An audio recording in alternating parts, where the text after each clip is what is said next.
They aren't the people who send other people's kids to war. They're the people who get sent to war. And we felt an obligation to them to explain why that might happen. We were determined to scrutinize the administration's case for war as closely as we possibly could, and that's what we set out to do.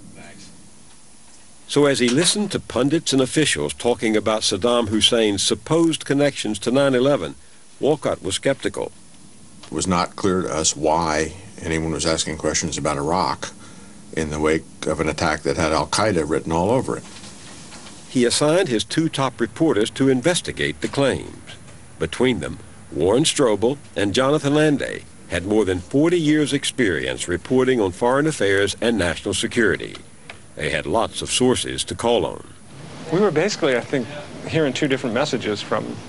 There's a message that the public message the administration was giving out about Iraq, it's WMD, the fact it was an immediate threat, grave threat, gathering threat. But that was so different from what we were hearing from people on the inside, people we'd known in many cases for years and trusted. They went about their reporting the old-fashioned way, with shoe leather, tracking down and meeting with sources deep inside the intelligence community. When you're talking to the working grunts, you know, uniformed military officers, intelligence professionals, professional diplomats, those people are more likely than not always of course, but more likely than not to tell you some version of the truth and to be knowledgeable about what they're talking about when it comes to terrorism or the Middle East and things like that. Strobel learned that within 2 weeks after 9/11, senior intelligence officers were growing concerned that the Bush administration was stretching little bits and pieces of information to connect Saddam Hussein to al-Qaeda with no hard evidence. There was a lot of skepticism among our editors because what we were writing was so at odds with what most of the rest of the Washington press corps was reporting. And some of our papers, frankly, just didn't run the stories. They have access to the New York Times wire and the Washington Post, wire, and they chose those stories instead. Within the month, Strobel found out the Pentagon had already dispatched James Woolsey to Europe, looking for any shred of evidence to incriminate Hussein. He did this even knowing that the CIA had already analyzed this carefully and found no such links. So the more I thought about that, the more it just didn't seem to make sense. Knight Ridder's early skepticism was a rarity inside the Beltway bubble. A decision to go to war, even against an eighth-rate power such as Iraq, is the most serious decision that a government can ever make. And it deserves the most serious kind of scrutiny that we in the media can give it. Is this really necessary? Is it necessary to send our young men and women to go kill somebody else's young men and women? That meant asking questions about the sources of information the press and government were relying on, including, notably, this man, Ahmed Chalabi. After the first Gulf War, Americans had installed Chalabi as the leader of Iraqi exiles seeking regime change in Baghdad. Now he was all over Washington as the administration's and the neoconservatives' star witness against Saddam. Chalabi's motives were always perfectly clear in this, and understandable.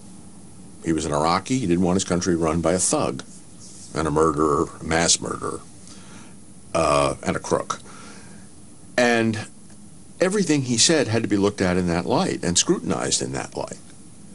And why anyone would give him a free pass, or anyone else a free pass for that matter, on a matter as important as going to war is beyond me. Chalabi was a creature of American propaganda to a large degree. It was a American company, the Rendon Group, that working secretly with the CIA, basically created his organization, the Iraqi National Congress, and put Chalabi in charge, basically. James Bamford is an independent journalist whose specialty is the intelligence world. From the very beginning, Chalabi was paid a lot of money from the U.S. taxpayers. The CIA paid him originally about $350,000 a month to Chalabi and his organization. The CIA finally caught on in the mid-90s that Chalabi was a con man, basically, and they dropped him. Chalabi's handlers in Washington were not deterred by that stain on his credibility. He charmed Congress out of millions more dollars for his cause and had the press eating out of his hand. He made a lot of friends in the media, and he convinced a lot of people that he was legitimate, even though the CIA had dropped him. When Chalabi made selected Iraqi defectors available to the press, it was a win-win game. The defectors got a platform, journalists got big scoops.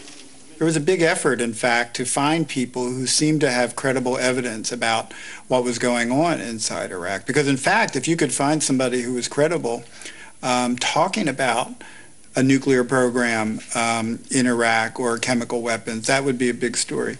And it worked. The New Yorker, USA Today, The Washington Post, The New York Daily News, The New York Times. And on PBS, just 2 months after 9/11, Frontline and The New York Times teamed up for a documentary on the defectors. Captain Saba Kodada is a former Army officer who defected from Iraq. He made a crude drawing of what he says is a terrorist training camp on the outskirts of Baghdad. There were caveats. And a further caution. These defectors have been brought to Frontline's attention by one group of Iraqi dissidents, the INC, the Iraqi National Congress. But the caveats couldn't compete with the spectacular tales told